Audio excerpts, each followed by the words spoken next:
Happy Halloween, boys and girls, and welcome to another edition of Going to Bed with Mike and Steve. I'm Mike. And I'm Steve. And we are continuing to read R.L. Stine's Goosebumps, number 42, Egg Monsters from Mars.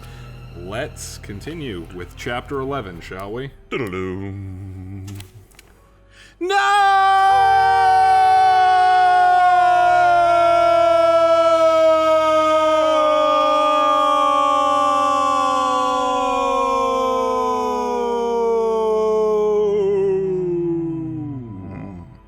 I let out a shriek and dove for the sink.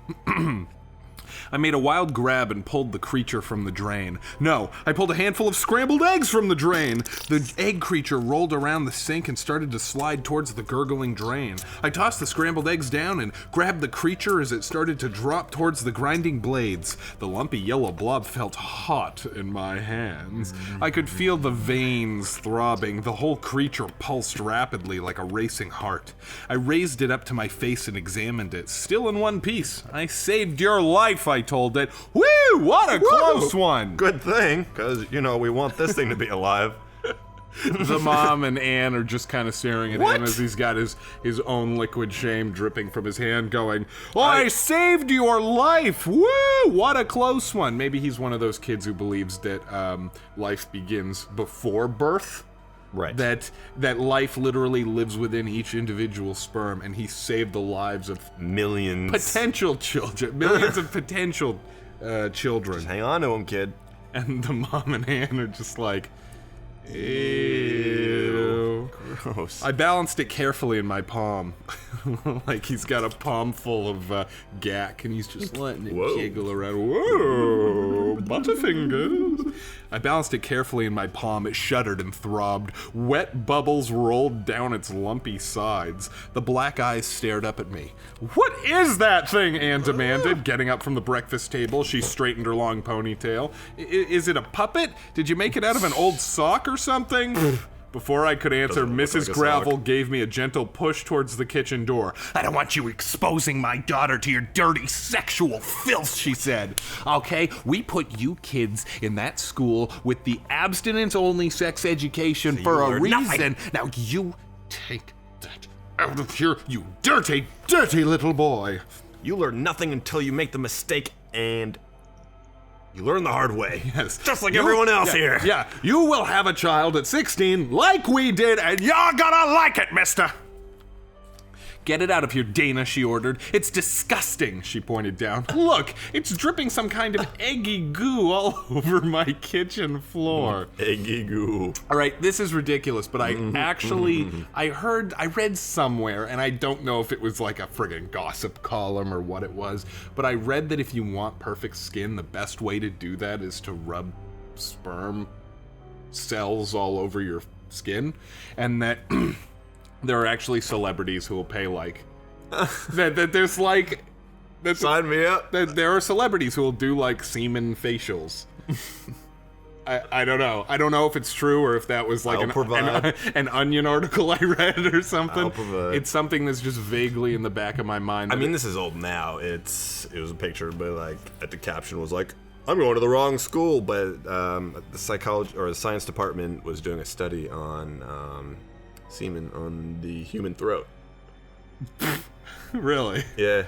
Interesting. And if properties of it actually can help you or what it does. Oh, like if you ingest it, then whether or not it helps your skin or what something it does, like that.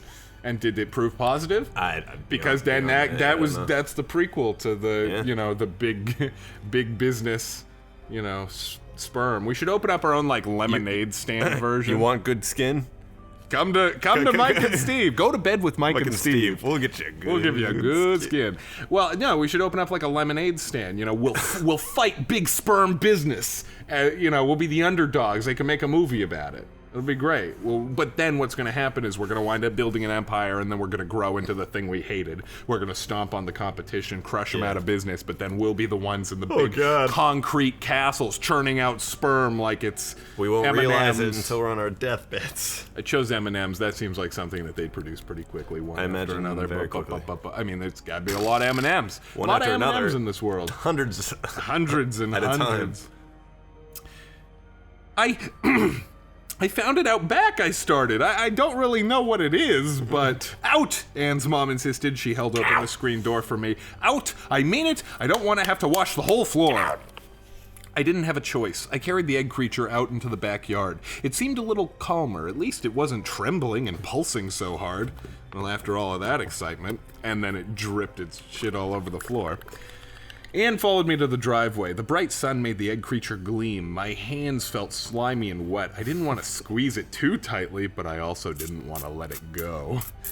Is it a puppet? Anne demanded. She bent down to see it better. Yuck, it's alive? I nodded. I don't know what it is, but it's definitely alive. I found it yesterday at Brandy's party. Anne continued to study the yellow blob. You found it? Where? I found an egg back by the creek, I told her. A very weird-looking egg. I took it home, and it hatched this morning, and this is what came out. Yeah, but what is it?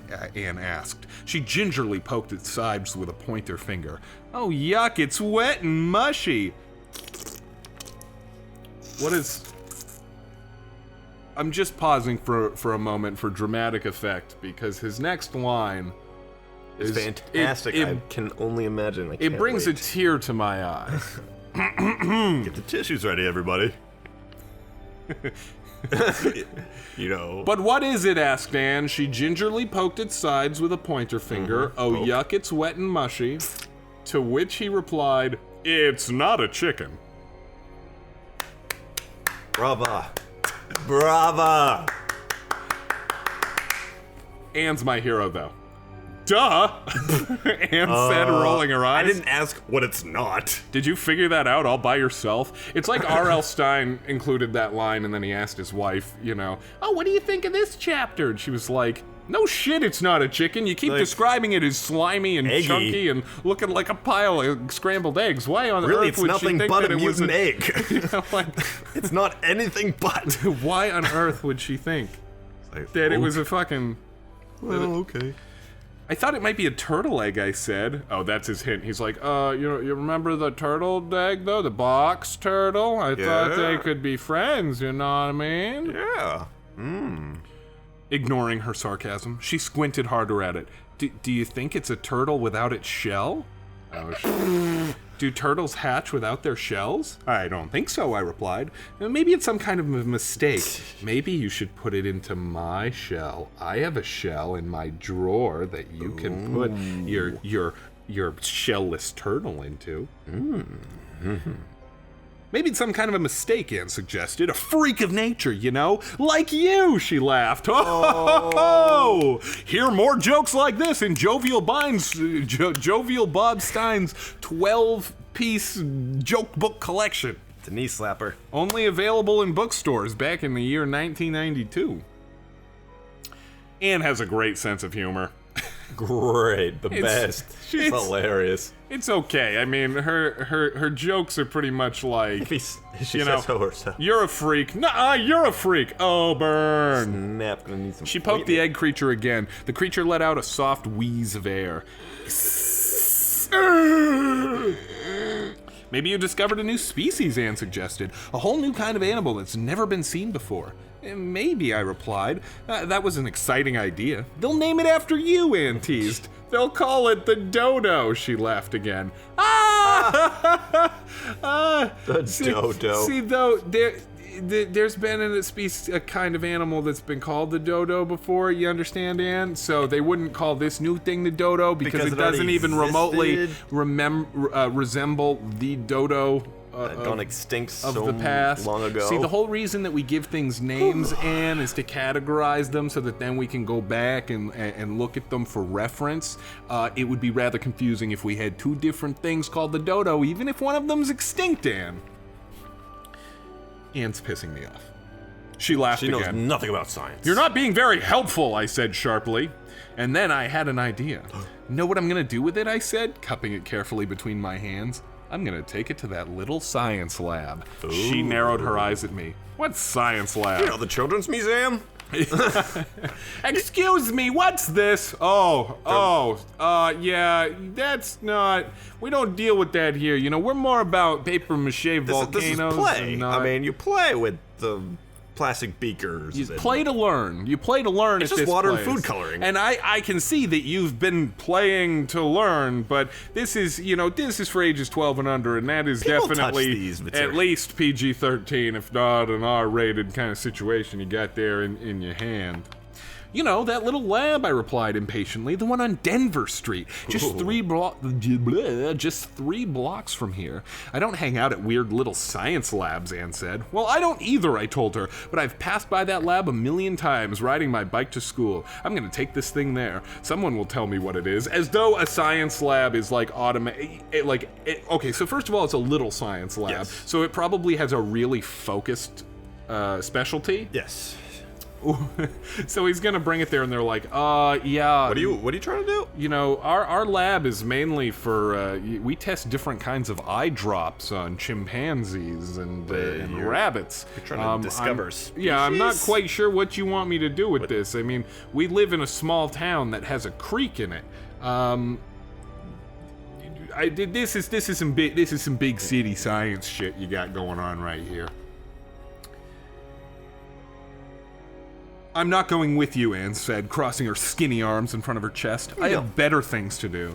I didn't invite you, I sneered. She sneered back at me. Yeah. I think she was jealous that I found the mysterious creature and she didn't. Please get me the shoebox, I said. I left it in your kitchen. I'm going to ride my bike over to that lab right now. Anne went inside and came back with the shoebox. It's all sticky inside, she said, making a disgusted face. Whatever that inside it. Whatever that thing is, it sure sweats a lot. Maybe your face scared it, I declared. My turn to laugh. Oh, I'm usually the serious one. I don't get off too many jokes, but that was a pretty good one. He's categorizing himself hardcore. He's like, no, I'm serious. I'm the serious one.